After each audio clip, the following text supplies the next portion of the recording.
Hello viewers, you are watching International Wild. Kindly subscribe our channel and press the bell icon to get notification of the latest uploaded videos.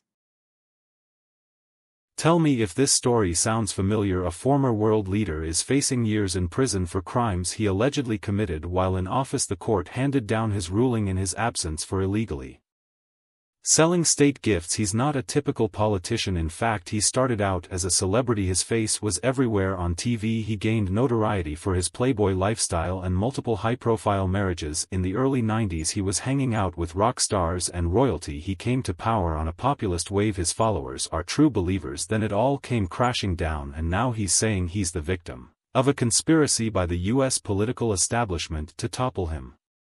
The man behind the headlines, not one Donald J. Trump but Imran Khan. Imran Khan is Pakistan's former prime minister who has been convicted of corruption. There are more than 150 cases against him, and last week he was barred from running for office for 5 years. Legal experts say the conviction may end Khan's chances of running in elections later this year. So what does it mean for Pakistan's political future?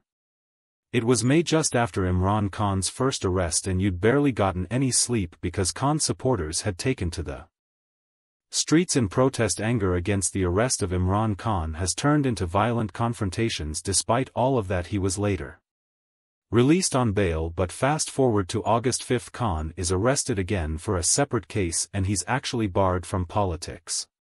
He releases a pre-recorded video message calling on his supporters to take to the streets again. If you do not stand up for your rights, you'll live like slaves. Slaves have no lives of their own. Slaves are like ants on the ground. There was quite a visible reaction after the brief detention of how little people came up, and a lot of damage and protest took place subsequently. A massive crackdown on Imran and his party leaders of the party Pakistan Tehreek-e-Insaf himself. The PTI were picked up. Thousands of workers were thrown to the jail, and there were this air of huge intimidation and fear. When on August 5 and Imran Khan got arrested, there was barely any protest anywhere in the country. Second thing which came up front was the reservoir disillusion seeping it.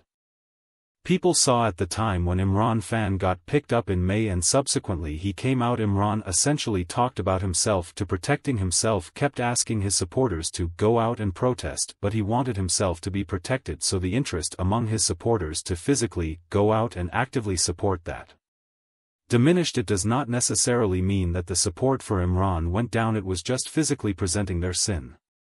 That definitely went down. So when Khan was arrested the first time, authorities were really heavy-handed with him. Pakistan is already not in a great shape, but some of them are worse than the others.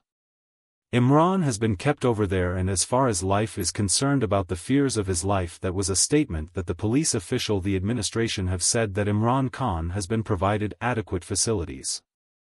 Naturally, it's a jail, you cannot expect luxurious facilities over there as such, but Imran has kept over there under very heavy security, and this is what administration has further added, that the reason behind keeping Imran Khan in Attock jail.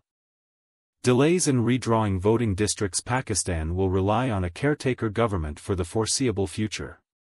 Now has a new prime minister. He is a relatively less known lawmaker in the upper half of the parliament, and he is now Pakistan's caretaker minister, and essentially he is supposed to govern for the next 3 months and to ensure clean, transparent, free and fair elections. But without key challenge that he will face during this time is to ensure financial stability of the country, as well as the kind of situation the country going on in terms of political turbulence that we are facing. There's a question of, are we going to have elections on time?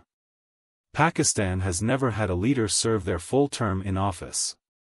And Khan is the 7th former prime minister to face charges. Why Pakistani's prime minister don't finish the tenure? The answer is a very simply Pakistan military establishment. Unfortunately, for the last 7 decades since the country has been in existence, they singularly remain the most powerful force. They have directly ruled the country in 3 different goals for 3.5 decades. They are singularly the most important meddling, interfering force, and this is the unfortunate reality that Pakistan, to get out of that clutch, it's not going to be easy. They are so entrenched in our system, but we have to be really, really brave to do that.